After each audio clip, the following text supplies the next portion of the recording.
The Gift of the Magi, Section 2, by O. Henry. Oh, and the next 2 hours seemed to fly. She was going from one shop to another to find a gift for Jim. She found it at last. It surely had been made for Jim and no one else. There was no other like it in any of the shops, and she had looked at in every shop in the city.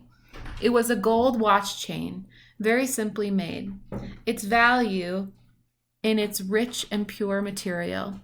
Because it was so plain and simple, you knew that it was very valuable. All good things are like this. It was good enough for the watch. As soon as she saw it, she knew that Jim must have it. It was like him, quietness and value. Jim and the chain both had quietness and value. She paid $21 for it, and she hurried home with the chain and 87 cents. With that chain on his watch, Jim could look at his watch and learn the time anywhere he might be. Though the watch was so fine, it had never had a fine chain. He sometimes took it out and looked at it only when no one could see him do it.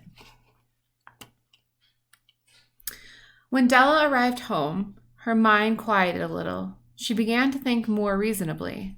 She started to try to cover the sad marks of what she had done. Love and large-hearted giving, when added together, can leave deep marks. It is never easy to cover these marks. Dear friends, never easy. Within 40 minutes, her head looked a little better. With her short hair, she looked wonderfully like a schoolboy. She stood at the looking-glass for a long time. If Jim doesn't kill me, she said to herself, before he looks at me a second time, he'll say I look like a girl who sings and dances for money. But what could I do? Oh, what could I do with $1.87? At 7, Jim's dinner was ready for him. Jim was never late. Della held the watch chain in her hand and sat near the door where he always entered.